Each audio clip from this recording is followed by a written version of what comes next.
He looked at her with cold, dead eyes and said, "You don't fit in my world anymore, Adele. I need someone who looks the part." James thought he had won the game of life. He had the looks, the top executive job at the city's biggest conglomerate, and a stunning new mistress on his arm. He thought dragging his dowdy ex-wife through a divorce would be the final step in his ascent to power. But James made a fatal calculation. He didn't know that the world he was so desperate to join actually belonged to the woman he just threw away. Tonight, at the Sapphire Gala, the doors are going to open, and James is about to learn that the quiet woman he underestimated holds the keys to his destruction. This is the story of ultimate regret. The sound of the fountain pen scratching against the paper was the only noise in the expansive, sterile boardroom of Sterling Vance International. James Thorne signed his name with a flourish, the expensive gold nib of his Mont Blanc pen catching the light. He didn't look up. He simply slid the divorce papers across the mahogany table toward the woman sitting opposite him. "It's generous, Adele," James said, his voice smooth, lacking any trace of the 7 years they had spent together. "The alimony is more than enough for you to move back to, wherever it is you're comfortable. Maybe back to Idaho? Or was it Ohio? I never could remember." Adele sat quietly. She wore a simple grey cardigan and no makeup. Her hair was tied back in a loose, somewhat messy bun. To the outside world, she looked like exactly what James said she was, a plain, unambitious housewife who had ridden the coattails of a rising star. She picked up the papers. Her hands didn't tremble. "It's Iowa, James," she said softly, "and I don't want the alimony. I just want the dog." James laughed, a short, barking sound of disbelief. "The dog? That mutt? Fine. Take it. I'm doing a full remodel of the penthouse anyway. Jessica is allergic to dog hair." The name hung in the air like toxic smoke. Jessica. Adele looked up, her green eyes unreadable. "So, you're moving her in already? The ink isn't even dry, James." James stood up, adjusting his bespoke Italian suit. He walked over to the floor-to-ceiling window, looking out over the Manhattan skyline. He felt like a titan. At 32, he was the regional director of Sterling Vance, the most powerful logistics and tech conglomerate in the Northern Hemisphere. "Let's be real, Adele," James said, looking at his reflection rather than her. "We've been over for years. You're simple. You like gardening and reading paperbacks. I'm about to become the youngest CEO in the company's history once Old Man Sterling retires next month. I need a partner who can walk a red carpet, not someone who worries about composting." He turned back to her, a sneer curling his lip. "Tomorrow is the Sapphire Gala. It's the night the board announces the new successor. I'm taking Jessica. She's a model, Adele. She speaks 3 languages. She fits the image. You were a placeholder." It was a cruel, unnecessary strike. Adele stood up slowly. She didn't cry. She didn't scream. She just looked at him with an expression that James mistook for defeat, but was actually pity. "You think image is everything, James," she whispered. "You've spent so much time climbing the ladder, you never bothered to check who owns the wall it's leaning against." "Spare me the cryptic fortune cookie nonsense," James waved his hand dismissively. "Sign the papers. Get out. Security will escort you." Adele signed. She left the ring on the table, a modest diamond he had bought her when he was a nobody. She walked out of the glass doors, her posture straight, her stride silent. James grabbed the ring and tossed it into the trash bin. He pulled out his phone and dialed. "Jessica, baby, it's done. She's gone. Get ready. Tomorrow night, we rule the city." But as James stared out at the city lights, he had no idea that the simple woman who just left the building wasn't going back to a small apartment. She was getting into a black town car, waiting 3 blocks away, occupied by the most powerful legal team in New York. Adele sat in the back of the armored Cadillac Escalade, finally allowing a single tear to roll down her cheek. It wasn't a tear of heartbreak. It was a tear of mourning for the man James used to be. "Are you okay, Miss Vance?" the driver asked, looking in the rearview mirror. It was Thomas, her father's head of security, a man who had known her since she was 6. "I'm fine, Thomas," Adele said, her voice changing. The softness evaporated, replaced by a steely, educated cadence. "Did you bring the file?" "On the seat beside you, Ma'am." Adele opened the leather folder. Inside was the quarterly audit of Sterling Vance International. The world knew her as Adele Thorne, the quiet housewife. But her birth name was Adele Sterling Vance. She was the only daughter of Arthur Sterling, the billionaire founder of the company James worked for. 7 years ago, she had wanted to escape the shadow of her father's empire. She wanted to know if someone could love her for her, not her billions. She had met James in a coffee shop.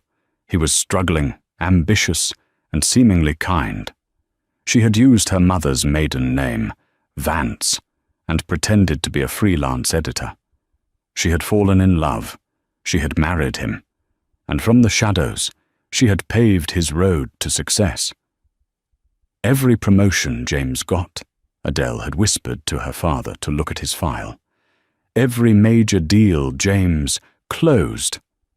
Adele had secretly advised him on the strategy, playing it off as intuition over dinner. She had built him, and he had just discarded her because he thought she wasn't elite enough. Her phone buzzed. It was a private number. "Hi, Dad," Adele answered. "Did he sign?" Arthur Sterling's voice was a low rumble. He was a man who could crash stock markets with a frown, but he had a soft spot for his daughter. "He did," Adele said. "He let me keep the dog." "The fool," Arthur grunted. "Does he know?" "No. He thinks I'm moving to Iowa. He told me I don't fit his world." "His world?" Arthur let out a dry, terrifying laugh. "He's living in a cardboard box inside your world, honey. Listen, I'm tired of this charade. The board is expecting the announcement tomorrow. I was going to give him the CEO spot because you asked me to, despite his arrogance. But now?" "Now," Adele said, closing the file. "We go with Plan B." "And what is Plan B?" Adele looked out the window as the car passed a billboard featuring one of James's recent ad campaigns. "Plan B is that I stop hiding. He wants a woman who can walk the red carpet. He wants someone who commands respect. I'll show him exactly what that looks like." "You're coming to the gala," Arthur said, delight in his voice. "I'm not just coming, Dad. I'm hosting it. It's time the placeholder took her proper seat at the table. Make sure security knows not to let James in through the VIP entrance. If he wants to be elite, let's see if he can survive the shark tank without me holding his hand." "And the mistress?" Arthur asked. "Let her come," Adele said coldly. "I need a witness." She hung up. She pulled the pins out of her hair, letting the golden waves fall over her shoulders. She wiped the modest lipstick off her face. The simple housewife was dead. The heiress had returned. The grand ballroom of the Pierre Hotel was transformed into a shimmering ocean of blue and silver. This was the Sapphire Gala, the most exclusive corporate event of the year. Senators, tech moguls, and A-list celebrities mingled under chandeliers that cost more than most houses.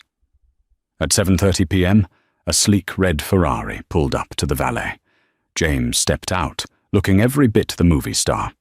He wore a midnight blue tuxedo, custom-made on Savile Row. On his arm was Jessica. Jessica was undeniably beautiful, in a loud, flashy way. She wore a dress that was cut too low and slit too high, covered in sequins that caught the light aggressively. She was 23, a chaotic mix of ambition and naivety. "Oh my God, James," she squealed, snapping a selfie with the red carpet in the background. "Look at this place. We are totally the hottest couple here." "Act like you belong, Jess," James muttered, checking his reflection in the car window. "Tonight is about power. I need to find Arthur Sterling. Once I shake his hand, the CEO position is mine." They walked up the stairs. James handed his invite to the doorman with a smirk. "James Thorne, Regional Director, +1. The doorman, an older man with white gloves, scanned the list. He paused. He frowned. "Is there a problem?" James asked, his patience instantly fraying. "Mr. Thorne, yes, you're not on the VIP list." James felt a flush of heat on his neck. "Excuse me, I'm the keynote speaker's favorite for the new role. Check again." "I have you on the general admission list, sir," the doorman said, politely but firmly. "Side entrance, please. The main doors are reserved for board members and the Sterling family." Jessica giggled nervously. "James, that's embarrassing. Why are we in the cheap line?" "It's a clerical error," James hissed, grabbing her arm tightly. "Come on. I'll fire this guy tomorrow." They walked around to the side entrance, squeezing past mid-level managers and suppliers. James was fuming. This wasn't how his coronation was supposed to begin. Once inside, however, his confidence returned. The room was spectacular. Waiters circulated with glasses of Dom Perignon. James spotted Julian, the CFO of the company. He steered Jessica toward him. "Julian, good to see you," James beamed, extending a hand. Julian, a man in his 50s who knew where the bodies were buried, looked at James with a strange expression. It was a mix of confusion and second-hand embarrassment. "James," Julian nodded, not taking the hand. "I didn't think you'd be here tonight, considering." "Considering what?" James laughed. "The divorce? Old news, Julian. Dead weight is gone. Meet Jessica." Jessica waved, her gum chewing, slightly audible. "Hi, love your tie." Julian looked at Jessica, then back to James. "Right. Well, enjoy the evening, James. It's going to be memorable." Julian hurried away. "Weird guy," Jessica said, grabbing a champagne flute. "He's just jealous," James said, scanning the room. "Where is Arthur Sterling? The old man usually makes an entrance by now." The lights in the ballroom suddenly dimmed. A spotlight hit the main stage. The room went silent. A voice boomed over the speakers. "Ladies and gentlemen, please welcome the chairman of Sterling Vance International, Mr. Arthur Sterling." The crowd erupted in applause. James clapped harder than anyone, whispering to Jessica, "Watch this. He's going to call me up in 10 minutes." Arthur Sterling walked onto the stage. He was 70, but he moved with the vigor of a boxer. He adjusted the microphone. "Thank you," Arthur said. "Tonight is a night of change. For 40 years I have steered this ship. But the time has come for new blood. New vision." James nudged Jessica. "Here it comes."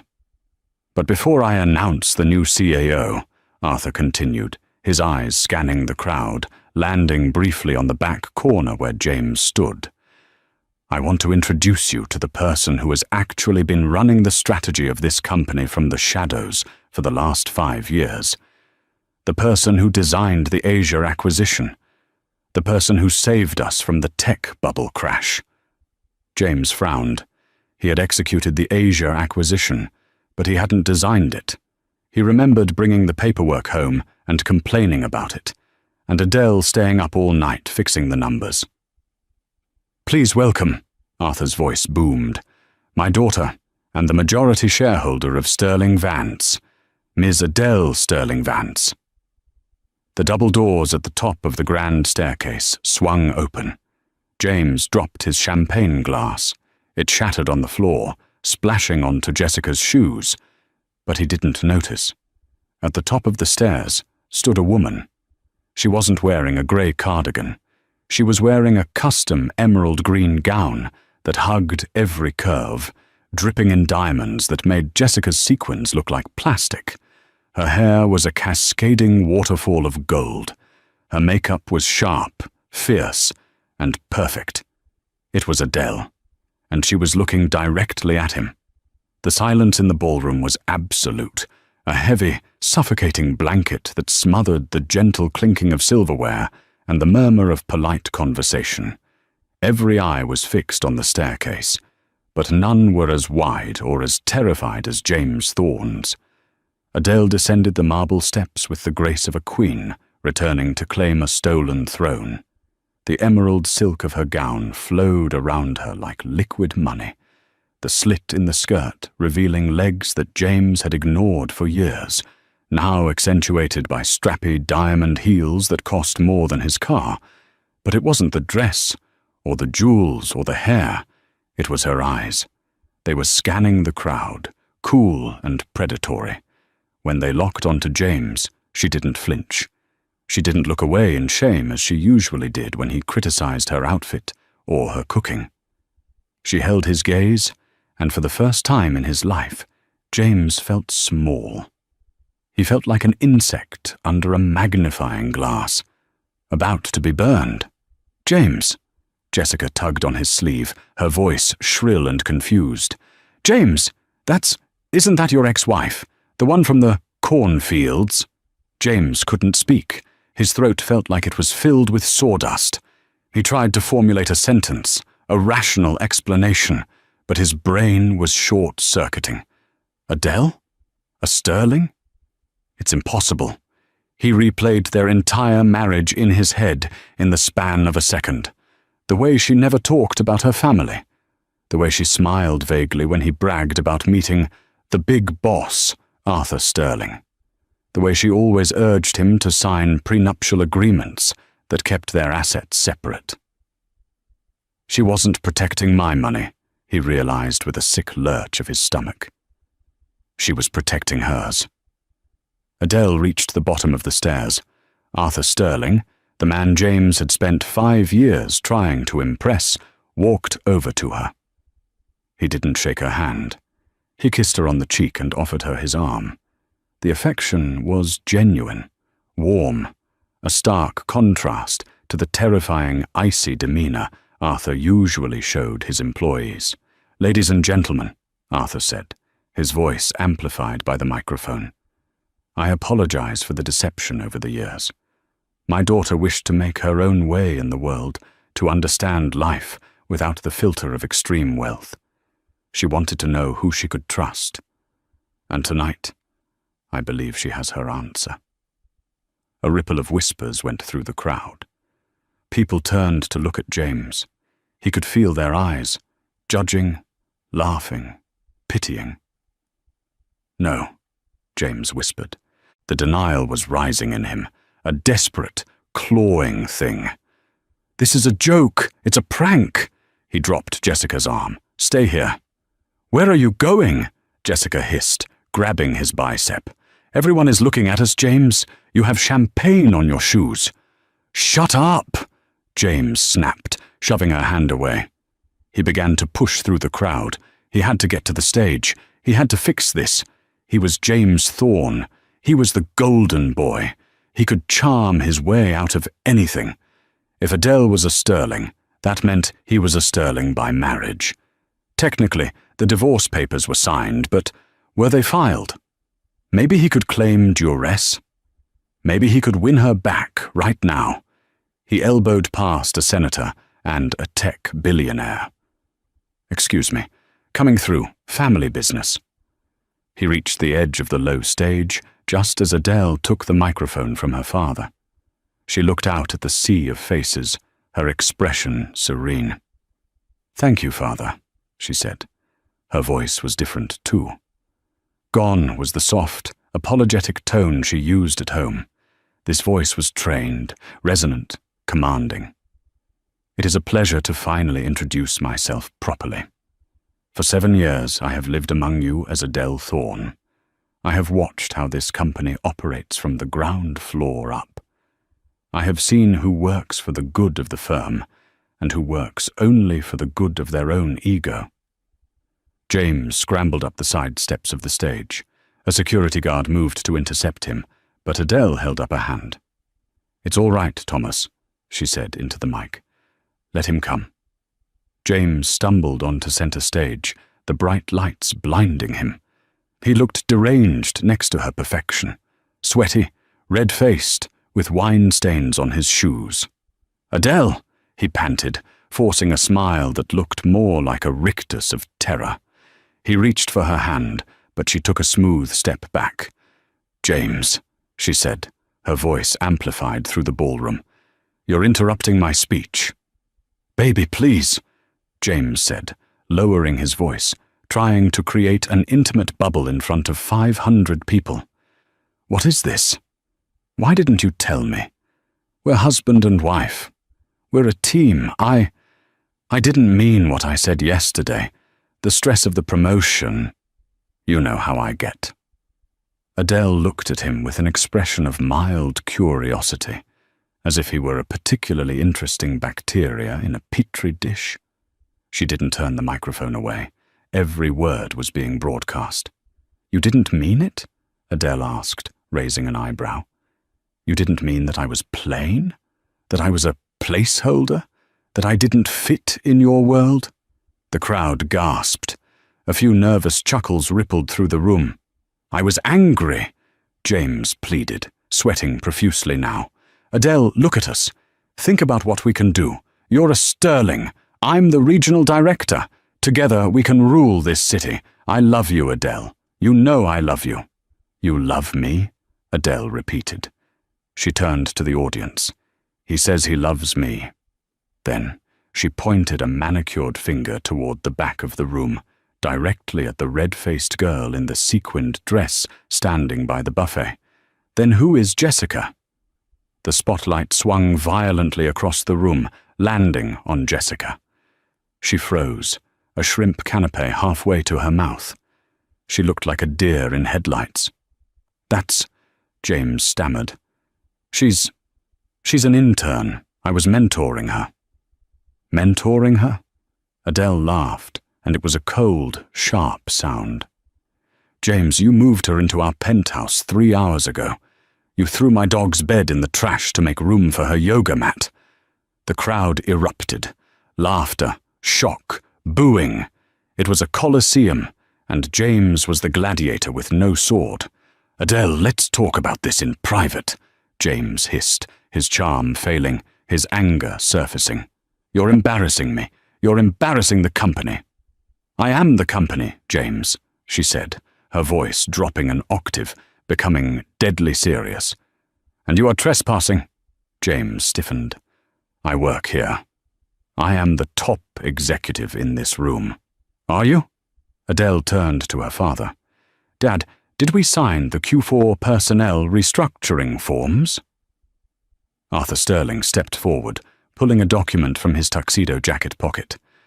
"I have them right here." "Excellent," Adele said.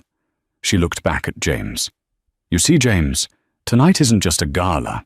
It's a performance review, and I'm afraid you've failed." James felt the floor tilting beneath him. "What are you talking about?"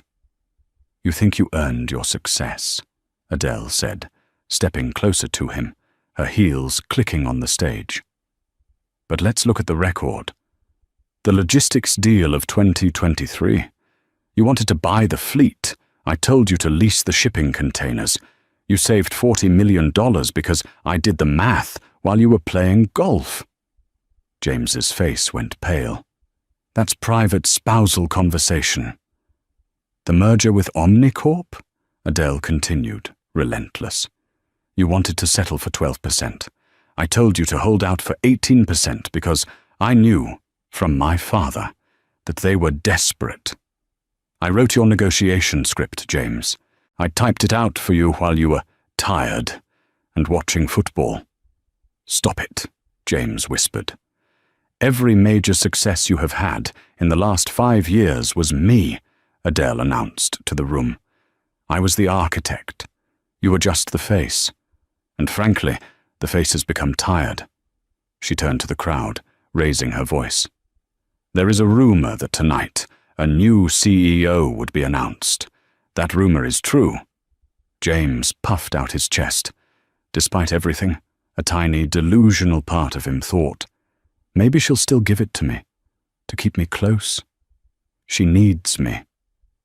The board and I have voted, Adele said. The new CEO of Sterling Vance International is me. The applause was deafening, a standing ovation. James stood there, his hands hanging limp at his sides, watching his wife, his ex-wife, accept the adoration that he believed was his birthright. But Adele wasn't done. She raised a hand for silence. However, she said, looking at James, we have a vacancy for regional director. Since Mr. Thorne has demonstrated a lack of judgment, integrity, and basic intelligence, he is hereby relieved of his duties, effective immediately. You can't fire me, James screamed, his voice cracking. I have a contract. I have a severance package. I'll sue you for everything you're worth. Adele smiled. It was the smile of the wolf who has already eaten the sheep. Oh, James, she sighed. You really should have read the divorce papers before you signed them yesterday. Specifically, page 42, paragraph C. The mention of page 42 hung in the air like a guillotine blade. James stared at her. What? You were so eager to get rid of me, Adele explained, her voice projecting clearly to the back of the room where the press photographers were now flashing their cameras like a lightning storm. You were so desperate to clear the decks for Jessica that you didn't read the non-compete and conduct clause I added to the settlement. She signaled to the large screen behind the stage.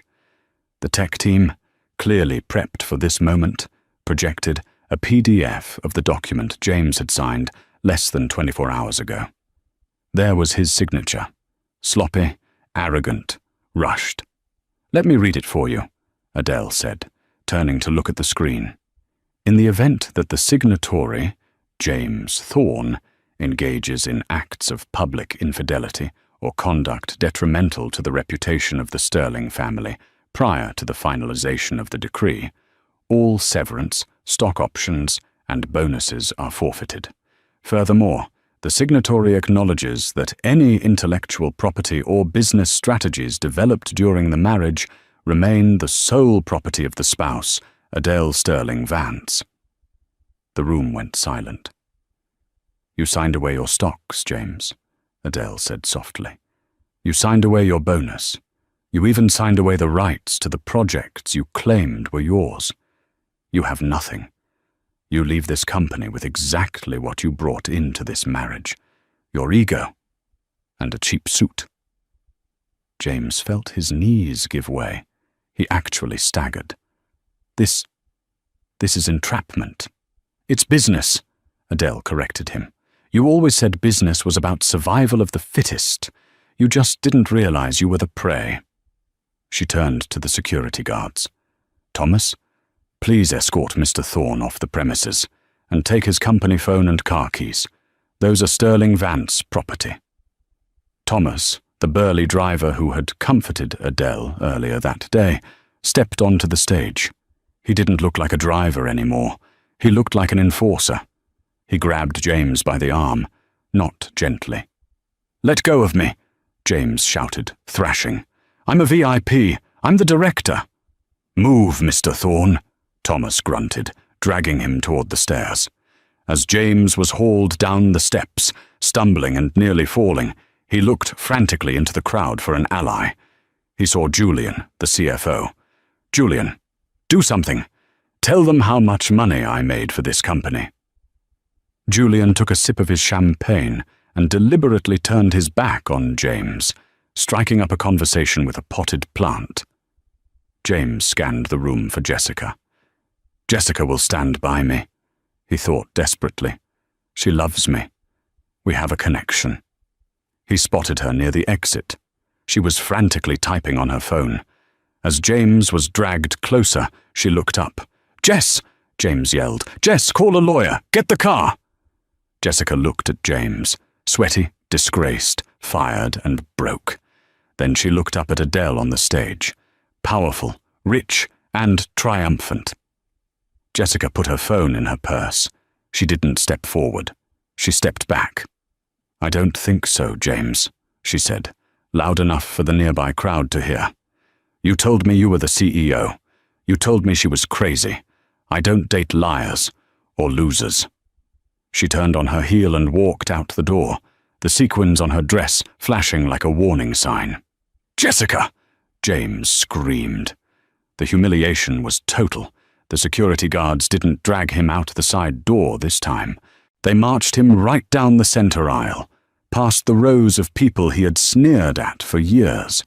He saw the faces of secretaries he had yelled at, junior associates he had stolen credit from, and rivals he had mocked. They were all smiling. Some were even recording with their phones. Thomas shoved James through the main doors of the Pierre Hotel and onto the cold pavement of Fifth Avenue. "My coat!" James sputtered, shivering in the night air.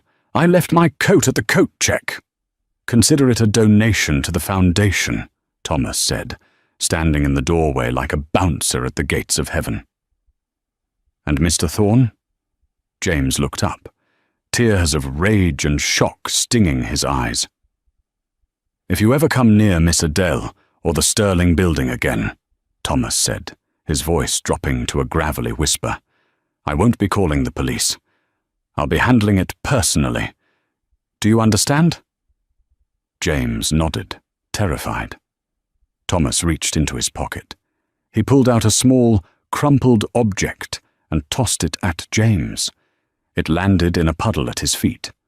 It was the Mont Blanc pen James had used to sign the divorce papers. "You might need this to fill out unemployment forms," Thomas said. The heavy glass doors slammed shut. James Thorne stood alone on the sidewalk. The gala was raging inside. He could hear the music and the applause for his wife.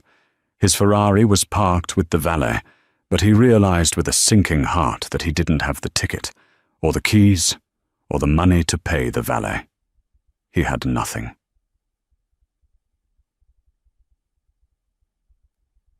Inside the ballroom, the atmosphere had shifted from shock to celebration. The dead weight had been cut loose, and the true leader had emerged. Adele stood on the stage, her hand trembling slightly now that the adrenaline was fading. Her father placed a hand on her shoulder. "You did good, kid," Arthur whispered. "You did good." Adele looked out at the crowd. She saw respect. She saw awe, but she felt a strange hollowness. Revenge, she realized, was a dish best served cold, but it didn't fill you up. She took the microphone one last time. "Thank you," she said. "Now let's get to work. We have a lot of cleaning up to do."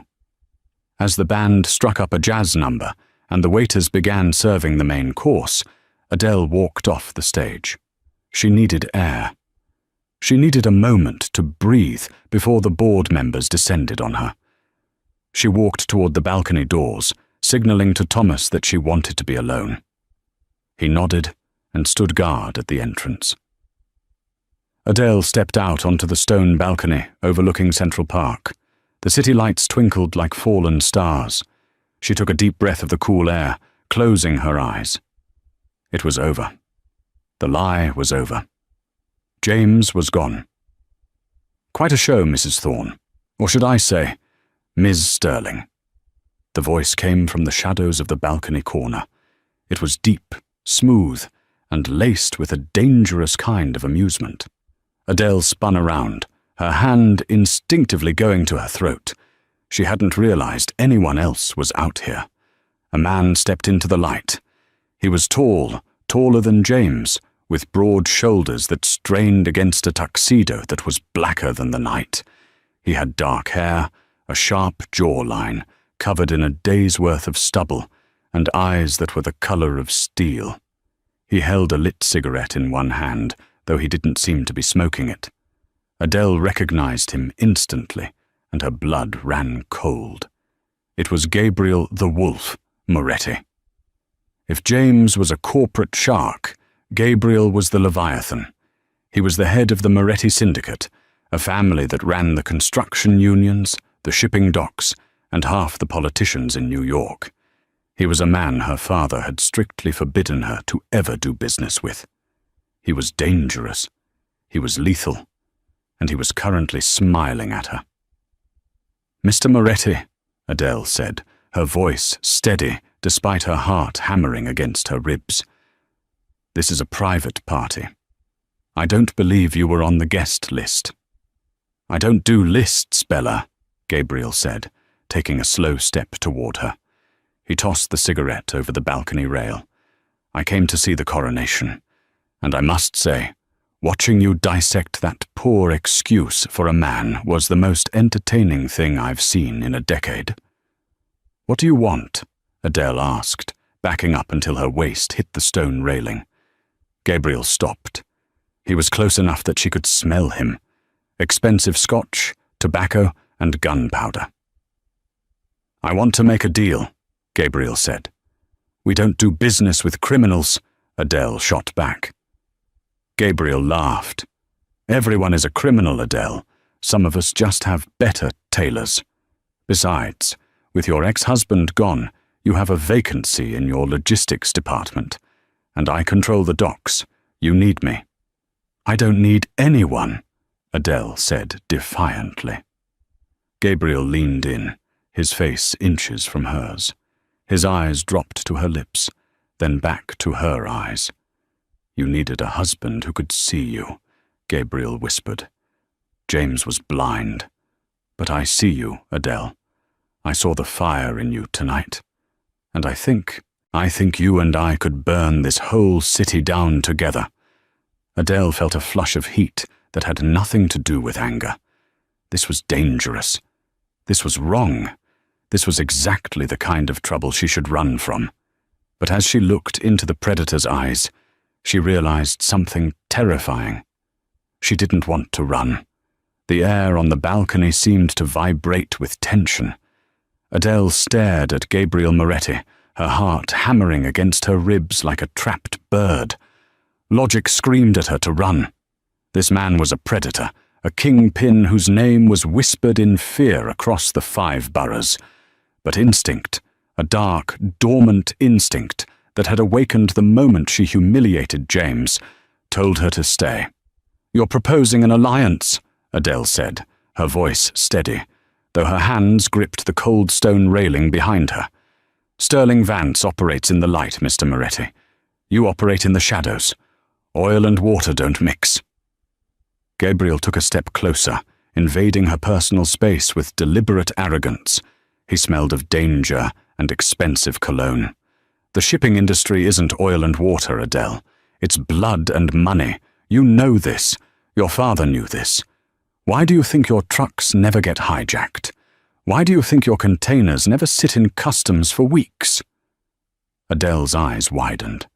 "My father paid you." "Your father paid tribute," Gabriel corrected smoothly. "A protection fee. But Arthur is old. He's retiring. The wolves are circling, Adele. Without your your ex-husband, you look vulnerable to the market. You need a new dog at the gate, and I'm offering to be the wolf." "And what is the price?" Adele asked, narrowing her eyes. "Because I know you don't do charity."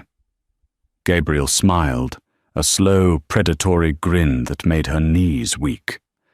"I want legitimacy. I have billions in dirty money, Adele. I need clean ventures. I want a seat on the board. Silent, of course. But equity." "You want to launder money through my company?" Adele accused him. "I want to invest in our future," Gabriel countered. He reached out and tucked a loose strand of golden hair behind her ear. His fingers were rough, callous, contrasting with the softness of her skin. The touch sent a jolt of electricity through her that was terrifyingly pleasant. "Think about it. James is out there right now. A wounded animal is dangerous. He knows your secrets. He knows your passwords. Who is going to stop him when he tries to burn you down? The police? They take 20 minutes to arrive. I take 2. Adele pulled back, her mind racing. He was right. James was petty, vindictive, and desperate. I'll think about it, she whispered. Don't think too long, Tesoro, Gabriel said, stepping back into the shadows. The storm is coming. Meanwhile, on the other side of the city, the storm was already brewing in a cheap motel room in Queens.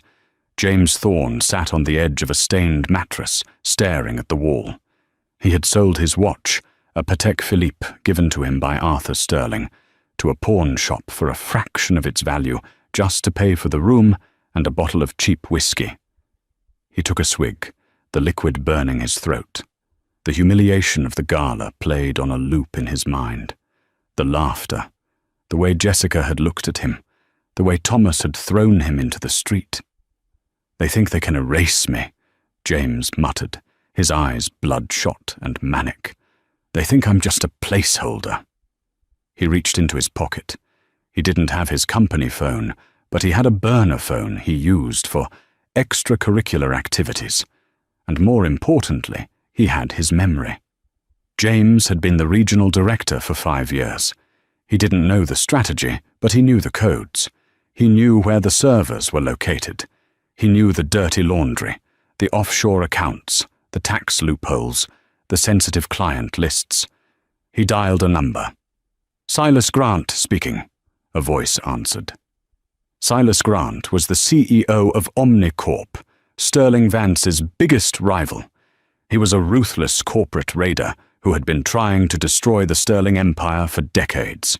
Mr. Grant, James said, his voice raspy. This is James Thorne. There was a pause. The man of the hour? Silas chuckled darkly. I saw the video of your exit, trending #1 on Twitter. Very dramatic. I can destroy her, James said, cutting to the chase. I know the override codes for the automated logistics grid. I can shut down their entire supply chain for a week. I can freeze their assets. I can give you the blueprint to steal their biggest contract. And why would you do that, James? Silas asked. Because I want to see her beg, James hissed, gripping the bottle until his knuckles turned white. I want $10 million and I want a job at Omnicorp, VP level. Meet me at the shipyard in Brooklyn, Silas said. Warehouse 4, 1 hour. Bring the codes. If they work, you get your money. James hung up. He stood up, splashing some water on his face. He looked in the cracked mirror.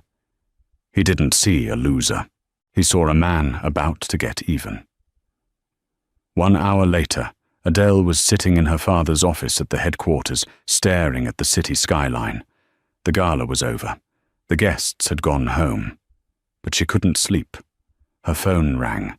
It was an unknown number. Adele! Gabriel's voice came through, clear and urgent. You have a breach. What? Adele sat up straight. Who is this? It's Gabriel. Listen to me. My men at the docks just spotted a car entering the Omnicorp sector. It's James. Adele felt a chill run down her spine. James? What is he doing there? He's meeting Silas Grant, Gabriel said. Adele, think. What does James have? The override codes, Adele gasped. He never changed them because he was too lazy to memorize new ones. If he gives those to Silas, they can paralyze our fleet. It will cost us billions. It will bankrupt the company by morning. I can stop him, Gabriel said. His voice was devoid of emotion, purely tactical. But if I intervene, there is no going back. We are partners. You owe me. Adele hesitated for only a fraction of a second. She looked at the portrait of her father on the wall, the legacy he built from nothing. She thought of James's smug face when he served her the divorce papers. Do it, Adele said. Stop him. Stay by the phone, Gabriel said. The line went dead. The Brooklyn shipyard was a graveyard of rusted metal and shipping containers shrouded in fog. James parked the stolen sedan he had hot-wired, a skill he learned in his rebellious youth, and walked toward Warehouse 4. 2 large men in suits were waiting for him. They frisked him, took the burner phone, and led him inside. Silas Grant was sitting on a wooden crate, flanked by 3 more bodyguards. He looked like a vulture in a tuxedo. "Mr. Thorne?" Silas smiled. "You look terrible." "Cut the small talk," James spat. "Do you have the money?" "I have a transfer ready," Silas said, tapping a tablet. "But first, the codes," James recited the sequence from memory. Alpha 7 Tango Break 4-4. Authorization, M. Thorne Admin. Silas typed it in. He watched the screen. Green lights flashed. Access granted. "Incredible," Silas laughed. "We're in. I have control of the Sterling fleet. I can reroute every ship to Antarctica if I want." "The money," James demanded, extending a shaking hand. Silas looked at him with pity. James, you really are an amateur. You just admitted to corporate espionage and cyber-terrorism in front of witnesses. Why would I pay you when I can just blackmail you?" James's face fell. "We had a deal." "Deals are for equals," Silas sneered. "You are a liability. Boys, get rid of him. Make it look like a robbery gone wrong." The bodyguards stepped forward, cracking their knuckles. James backed away, terror seizing his throat. "No, wait! I have more info." "Goodbye, James," Silas said, turning his back. Suddenly, the lights in the warehouse exploded, showering the room in sparks and glass. The darkness was instant and absolute. "What is this?" Silas shouted. "Secure the perimeter." Gunshots rang out, short, suppressed bursts. Thwip, thwip, thwip. Silas's bodyguards dropped to the floor, groaning in pain, shot in the kneecaps and shoulders, non-lethal, but incapacitating.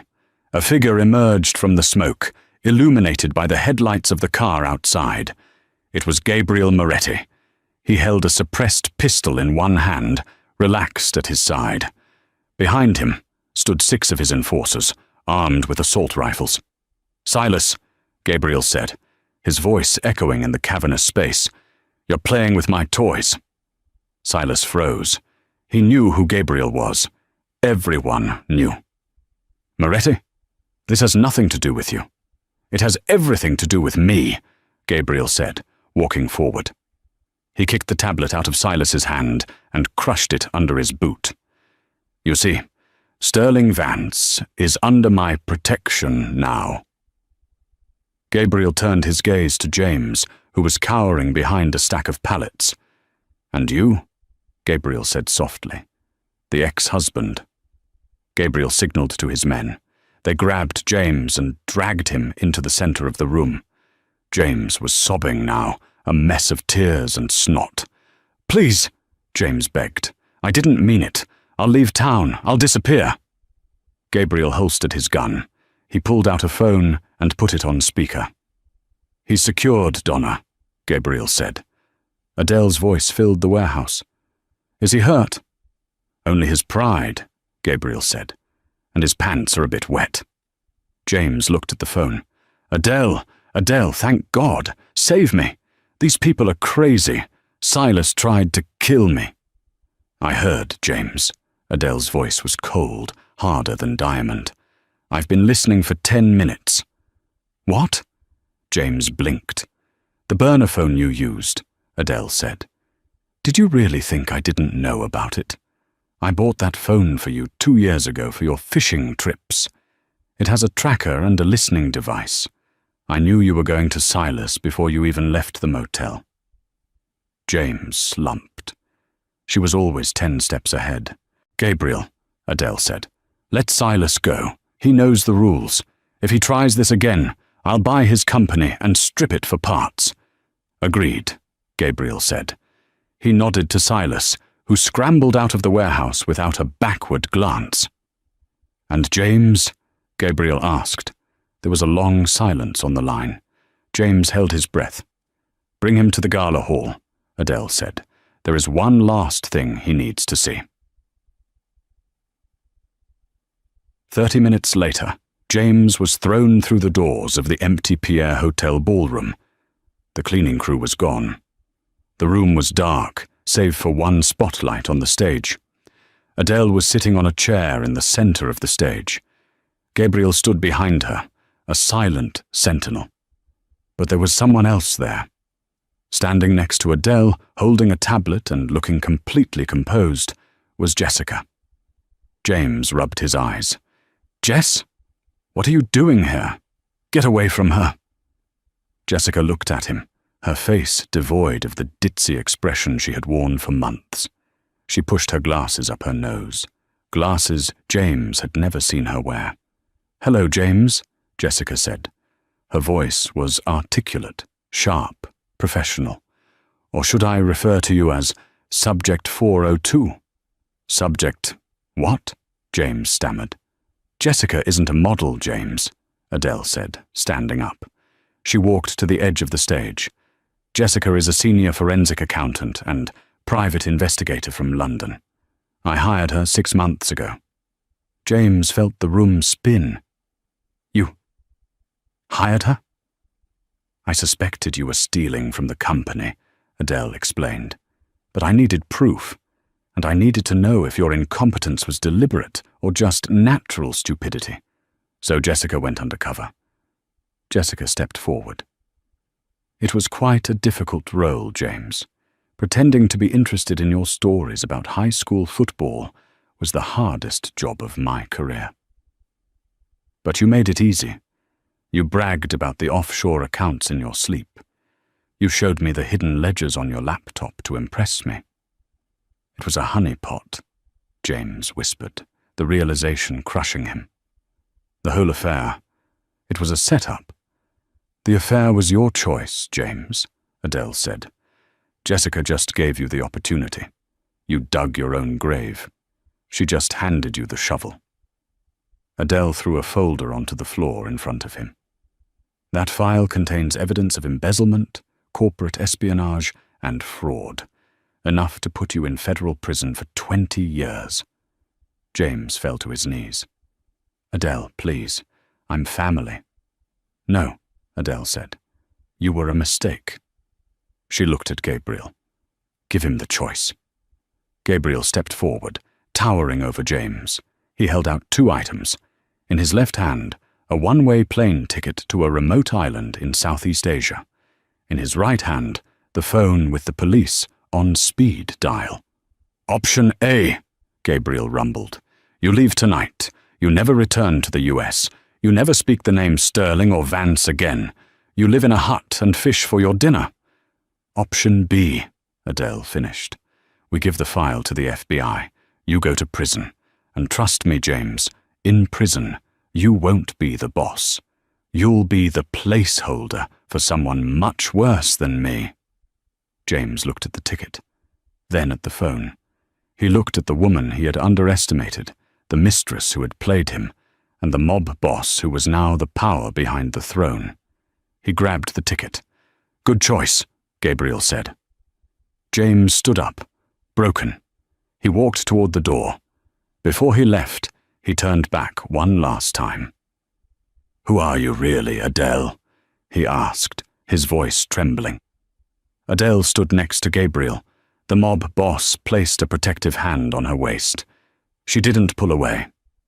She leaned into it. "I'm the owner," Adele said, "and the house always wins." James walked out into the night, disappearing forever. Adele turned to Gabriel. The adrenaline was fading, leaving her exhausted, but exhilarated. "Is it done?" she asked. "The threat is gone," Gabriel said, "but the partnership is just beginning." He poured 2 glasses of whiskey from a flask in his jacket. He handed one to her. "To the Queen," Gabriel toasted, his eyes burning with an intensity that promised trouble, passion, and power. Adele clinked her glass against his. A smile played on her lips, not the smile of a housewife, but the smile of a ruler who had found her king. "To the wolf," she replied. They drank, the liquid warm and sharp, as the sun began to rise over a city that was now theirs to rule. And so, James Thorne learned the hardest lesson of his life. Never mistake silence for weakness, and never judge a book by its cover, especially when that book owns the library. He chased the glitter of a fake life and lost the diamond that was holding him up. Adele didn't just survive, she evolved. She embraced her power, cleared the rot from her life, and found an ally who saw her true worth. Sometimes, the person you discard is the very person holding the keys to your destruction. Wow, what a journey. If you enjoyed this story of betrayal, revenge, and the ultimate power move, please smash that like button. It really helps the channel. And tell me in the comments, do you think Adele made the right choice, allying with Gabriel, or did she just trade one danger for another? Type Team Adele if you think she's a boss. Don't forget to subscribe and hit the bell so you never miss a story. Thanks for watching, and see you in the next video.